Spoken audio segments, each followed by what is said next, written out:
सीधा लिए चलते हैं आपको हरियाणा, जहां पर हरियाणा के मुख्यमंत्री मनोहर लाल खट्टर प्रेस कॉन्फ्रेंस कर रहे हैं। क्या कुछ कह रहे हैं, सुनवाते हैं। अनन्य कार्यक्रम, अनन्य विभाग, उनकी अपनी योजनाएं, वो सब चलते हैं, लेकिन मोटे रूप से हमने लगातार अपनी इस विचारधारा के आधार पर अपनी सारी रणनीति बनाई है और उसके बहुत से ऐसे पहलू हैं जो समय समय पर बताते भी रहे हैं। आज भी जरूर मैं थोड़ा समय आप लोगों को जरूर उसका बताऊंगा भी सही। हमने जैसे सबसे पहली अगर मैं बात कहूं तो भले प्रयत्न तो हमने 5 साल पहले शुरू किए थे, लेकिन सफलता पिछले 2 साल में मिली हमको।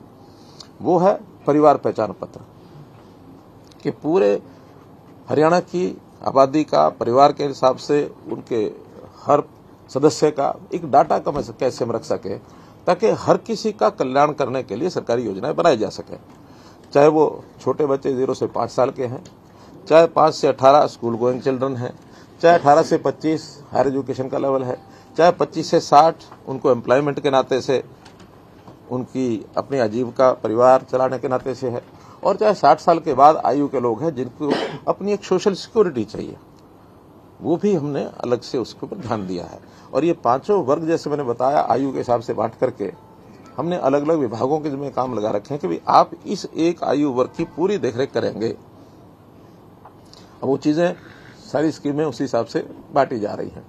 कभी एक पुराने समय में आश्रम व्यवस्था चलती थी, उस समय 4 आश्रम चलाए गए थे, ब्रह्मचर्य आश्रम, गृहस्थ आश्रम, वानप्रस्थ आश्रम और संन्यास आश्रम। वो 25-25 साल का उस समय का हिसाब था।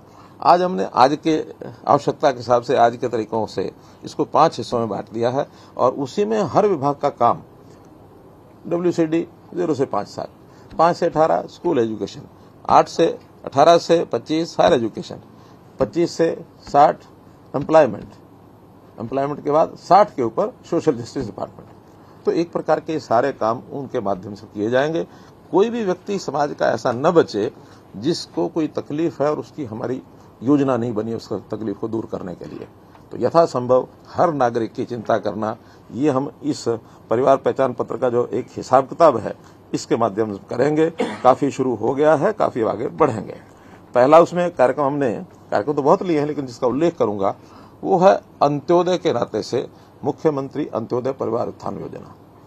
कम आय के लोगों को कैसे आय की वृद्धि करके उनका सुख चैन कैसे बढ़ाया जाए।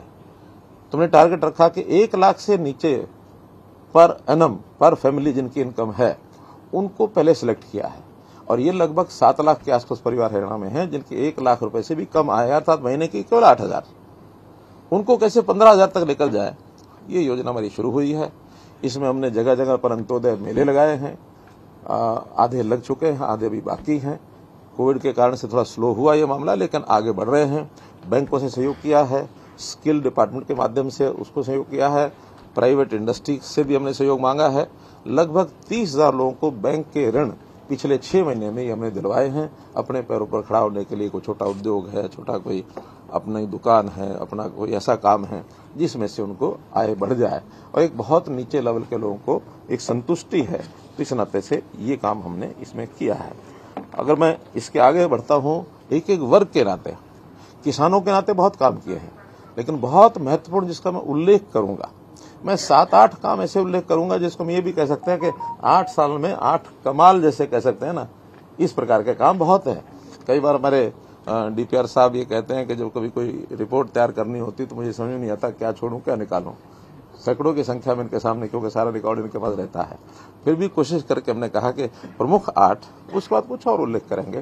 तो ये भी हमारा मेरी फसल मेरा ब्यौरा किसानों के लिए एक ऐसा सिस्टम बनाया कि हर किसान को, यानी उसका फसल कहाँ क्या बोया है उसको समय पर उसकी प्रोक्योरमेंट के नाते उसको सुविधा मिल जाए, ठीक से पेमेंट उसकी खाते में पहुंच जाए, और कभी कोई खराबा हो जाए तो उस फसल का उसको कंपनसेशन मिल जाए।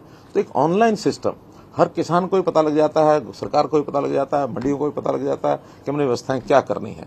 तो मेरी फसल मेरा ब्यौरा एक ऐसा सिस्टम बनाया है कि हर किसी को, अभी तो जो प्रोक्योरमेंट की फसलें हैं वही डालते हैं, हम योजना ये बना रहे हैं, बल्कि कहा भी है डिपार्टमेंट को कि हम लोग आगे चल के हर एकड़ का डाटा ये हमारे पास होना चाहिए। इवन अगर जमीन खाली भी रह गई है उसका डाटा भी मंगाओ, और खाली क्यों छोड़ी है कुछ किसान योजना से खाली छोड़ते हैं उसकी उर्वरक शक्ति को बढ़ाने के लिए। कहीं पानी भरा हुआ है, नहीं बिजाई होती है, कहीं बीज बोया है, पैदा नहीं हुआ है।